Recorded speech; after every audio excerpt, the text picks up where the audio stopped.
جی السلام علیکم سبھی دوست کیسے ہیں؟ امید کرتا ہوں کہ سبھی خیر و عافیت سے ہوں گے۔ اچھا، یہ آج کا سوال پوچھا گیا تھا کہ نماز تراویح کن کن لوگوں کے لیے پڑھنا جو ہے وہ ضروری ہے اور کن کے لیے یہ پڑھنا جائز ہے۔ اس کے بارے میں عرض کرتا چلوں کہ رمضان کی تمام راتوں میں 20 رکعت نماز تراویح پڑھنا ہر عاقل بالغ مسلمان مرد اور عورت پر سنت موقدہ ہے۔ یعنی ہر عاقل بالغ مسلمان مرد ہو یا عورت ہو، رمضان کی تمام راتوں میں 20 رکعت نماز تراویح پڑھنا اس کے لیے سنت موقدہ ہے۔ سنت موقدہ میں نے پہلے بھی عرض کیا کہ سنت موقدہ ایسی سنت کو کہتے ہیں کہ اگر آپ نے 1 یا 2 بار چھوڑ دیا تو آپ نے غلط کیا، لیکن اگر آپ نے اس کی عادت بنا لی تو پھر یہ آپ کے لیے گناہ کا عمل ہوگا۔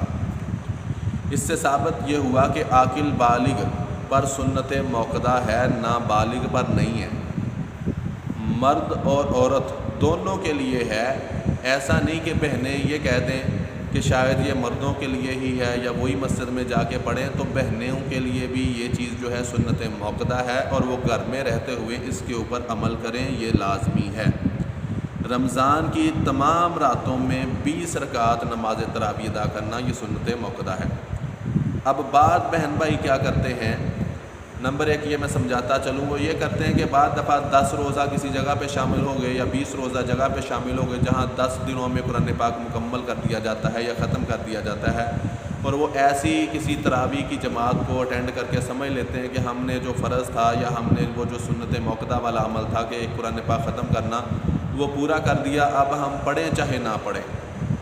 تو ان بھائیوں کے لیے میں عرض کرتا چلوں کہ وہ نمبر 1 یاد رکھیں کہ پورے رمضان المبارک میں پورے ایک قرآن پاک کا مکمل کرنا، ختم کرنا یہ الگ سنت ہے۔ اور نمبر 2، تمام رمضان المبارک کی تمام راتوں میں 20 رکعت نماز تراویح ادا کرنا یہ الگ سنت ہے۔ یعنی تمام راتوں میں بھی 20 تراویح ادا کرنا یہ حضور صلی اللہ علیہ وسلم کی الگ سنت ہے، صحابہ کی الگ سنت ہے، سنت موقدہ ہے۔ اور نماز تراویح کے دوران قرآن پاک کا مکمل کرنا یہ الگ سنت موقدہ ہے۔ یعنی کہ یہ 2 الگ الگ سنتیں ہیں۔ اگر آپ نے اکیلا ایک جگہ شامل ہو گئے ایک ہی رات میں یا 10 راتوں میں تو آپ سمجھ لیتے ہیں کہ میں نے قرآن پاک مکمل کر لیا۔ قرآن پاک تو مکمل کر لیا، لیکن ساتھ میں جو 30 راتوں کا ثواب تھا 20 رکعت پڑھنے کا، وہ آپ نے ضائع کر دیا۔ اس لیے اس بات کو بھی سمجھنا ہے۔ اور باقی رمضان کی راتوں میں ہر روز تراویح پڑھنا یہ الگ سنت موقدہ ہے، جیسا میں نے پہلے بھی، اگر آپ اس کو چھوڑیں گے تو پھر آپ گناہ گار ہوں گے۔ اسی طرح تراویح کی تعداد 20 رکعت ہیں، کوئی 8 کہتا ہے یا کوئی 12 کہہ دیتے ہیں۔ دیکھیں کچھ لوگ اکثر مسائل کے اوپر کہہ دیتے ہیں جی حرمین شریفین میں یہ ہوتا ہے۔ حرمین شریفین دلیل ہے۔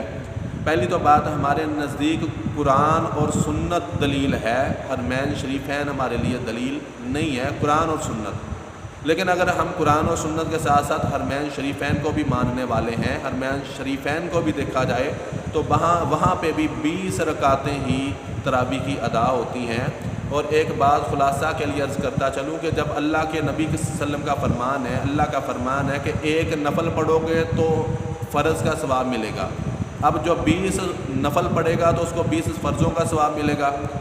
اب آپ خود ہی اندازہ لگا لیں کہ 8 پڑھیں گے تو پھر 8 کا ثواب ملے گا نا، اور جو 20 پڑھے گا تو ثواب کس کو زیادہ مل رہا ہے؟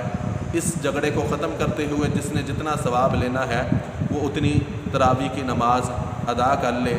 اور اسی طرح یہ کہا جاتا ہے کہ تراویح کی جو نماز ہے یہ پڑھنا کیا ہے، اس کے بارے میں شریعت مطہرہ سے آپ کے سامنے عرض کرتا چلوں کہ تراویح کی جو جماعت ہے یہ سنت موقدہ علی الکفایہ ہے۔